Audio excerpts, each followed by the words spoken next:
கிறிஸ்துவுக்குள் பிரியமானவர்களே, இன்றைய இறைவார்த்தை. இந்நிகழ்ச்சிகளை எல்லாம் தமது உள்ளத்தில் பதித்து வைத்திருந்தார். புனித லூக்கா எழுதிய நற்செய்தி 2ஆம் அதிகாரம் 41 முதல் 51 முடிய உள்ள வசனங்கள். ஆண்டுதோறும் இயேசுவின் பெற்றோர் பாஸ்கா விழாவை கொண்டாட எருசலேமுக்கு போவார்கள். இயேசுவுக்கு 12 வயது ஆனபோது வழக்கப்படி விழாவை கொண்டாட எருசலேம் சென்றனர்.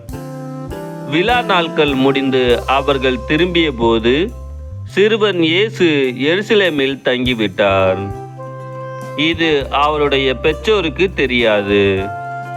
பயணிகள் கூட்டத்தில் அவர் இருப்பார் என்று எண்ணினர். ஒரு நாள் பயணம் முடிந்த பின்பு உறவினரிடையும் அறிமுகமானவர்களிடையும் அவரை தேடினர். அவரை காணாததால் அவரை தேடிக்கொண்டு எருசலேமுக்கு திரும்பி சென்றார்கள். 3 நாட்களுக்கு பின் அவரை கோவிலில் கண்டார்கள். அங்கே அவர்கள் போதகர்கள் நடுவில் அமர்ந்து அவர்கள் சொல்வதை கேட்டுக்கொண்டும் அவர்களிடம் கேள்விகளை எழுப்பிக் கொண்டும் இருந்தார். அவற்றை கேட்ட அனைவரும் அவருடைய புரிந்து கொள்ளும் திறனையும் அவர் அளித்த பதில்களையும் கண்டு மலைத்து போயினர். அவருடைய பெற்றோரும் அவரை கண்டு வியப்பில் ஆழ்ந்தனர். அப்பொழுது அவருடைய தாய் அவரை நோக்கி, மகனே, ஏன் இப்படி செய்தாய்? இதோ பார், உன் தந்தையும் நானும் உன்னை மிகுந்த கவலையோடு தேடிக்கொண்டிருந்தோமே என்றார்.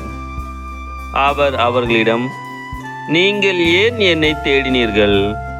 நான் என் தந்தையின் அலுவல்களில் ஈடுபட்டிருக்க வேண்டும் என்பது உங்களுக்கு தெரியாதா என்றார். அவர் சொன்னதை அவர்கள் புரிந்து கொள்ளவில்லை. பின்பு அவர் அவர்களுடன் சென்று நாசரேத்தை அடைந்து அவர்களுக்கு பணிந்து நடந்தார். அவருடைய தாய் இந்நிகழ்ச்சிகளை எல்லாம் தமது உள்ளத்தில் பதித்து வைத்திருந்தார்.